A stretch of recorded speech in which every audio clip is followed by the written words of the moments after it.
All right, so you probably have boomwhackers, and the big boomwhackers, they just get busted, they get bent, and they end up cutting people up and they don't work. The smaller ones, they hold up a lot better. So I've taken the measurement of this one, and we are looking at 23. Is it 23? No, 21 and 3/4 inches. And I've already marked that off on this long boomwhacker. Here's the sound. It sounds like garbage now. Let's cut this off. Right here, I'm simply going to use a pair of scissors. See how well we can do. Pinch it down just a wee little bit.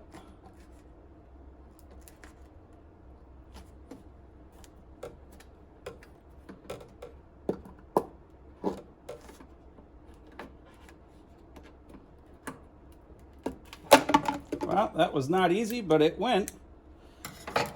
And now, brand new, totally acceptable boomwhacker. And that's actually a pretty smooth edge. That's a smooth edge, totally acceptable. And so now, I'm just gonna mark off where that was. Maybe this one's a no-go. Maybe I can find where the next shorter D to cut out this whole horrible section.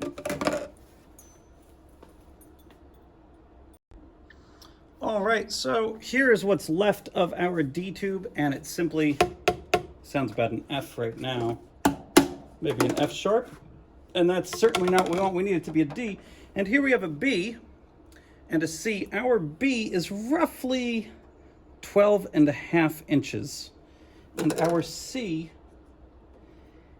is about 11 7/8. So, okay, we are back with, we're going for a high D, and I've figured out 11 5/8. Let's cut it there and see what we end up with.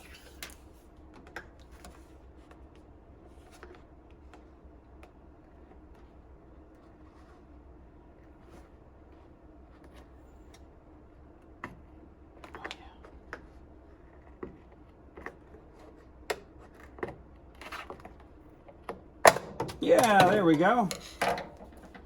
Let's hear it now.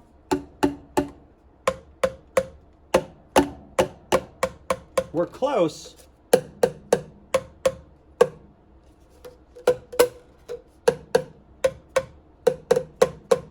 They are super close. Those C's sound the same. So even though it is a tiny bit, I'm going to take off another 1/4 inch. I checked this on my piano. We are definitely still in C sharp territory. So we're going to cut off another.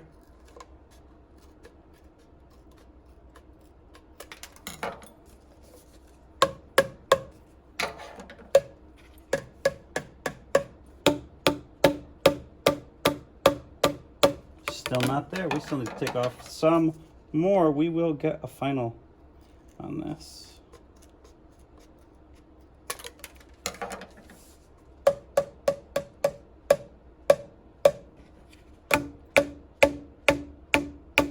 Ooh, let's go check that with the digital piano.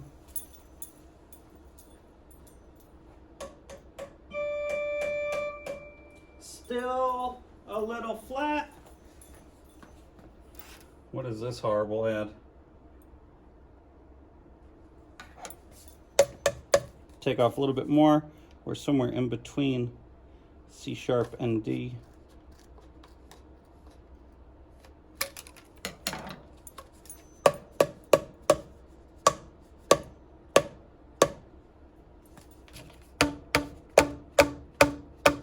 And that is passable. That is really passable. I don't have a super straight cut on there. Let me see if I can just round that off. And there you have it. I just created 2 more boomwhackers out of this long busted one.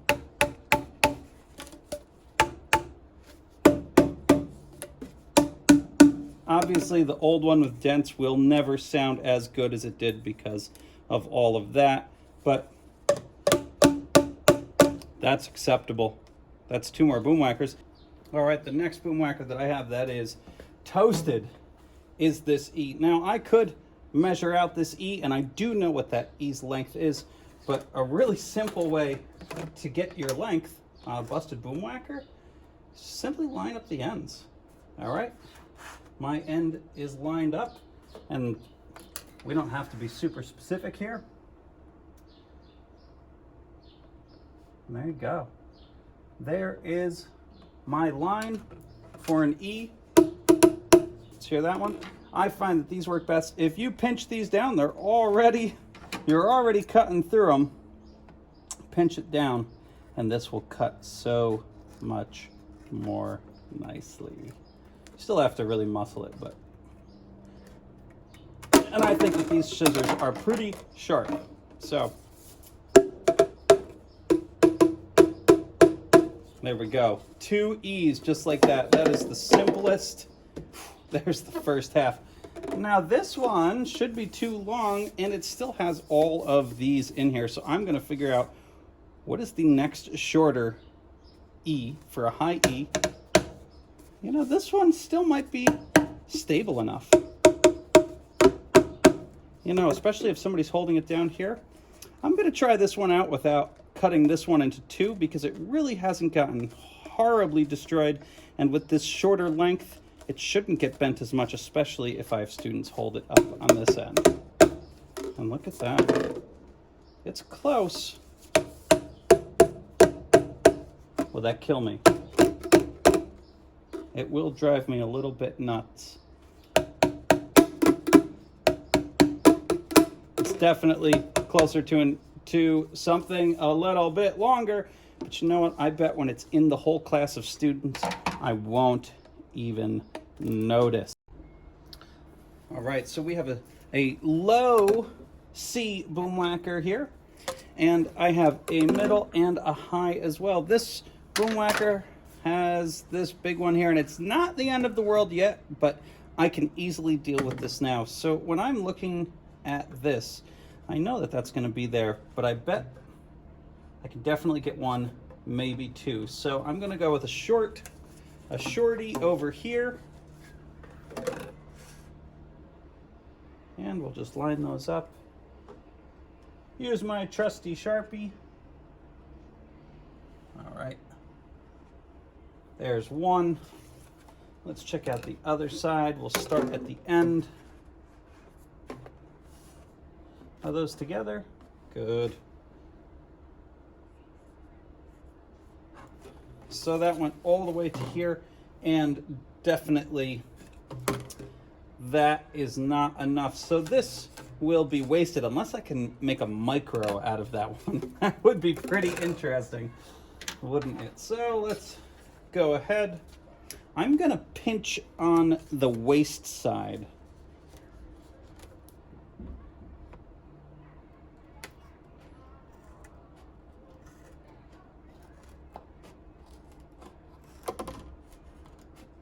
Ooh, getting better at cutting that.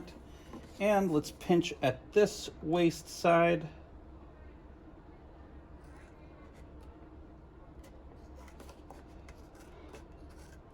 There we go. So this is relative garbage. Here was our first C.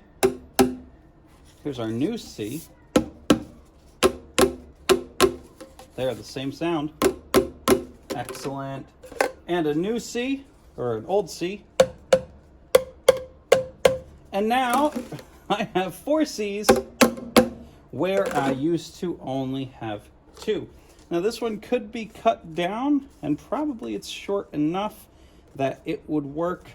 And I'm just gonna go ahead and do that. Let's measure up. I wanna keep the tape on here just because it helps the kids. They do like seeing that.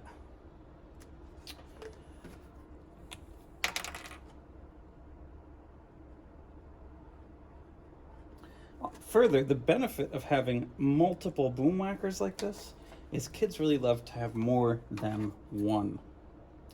And it's a good challenge for the older students because they can totally handle 2 colors at once.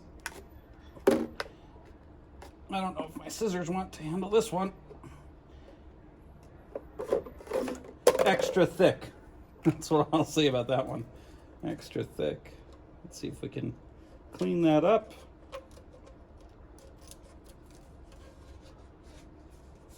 Nothing sharp left here. Not my cleanest cut in the world, but that will work. 3 high C's and 2 middle C's, and look at that. This is all we have for waste. I would say that is a boomwhacker success.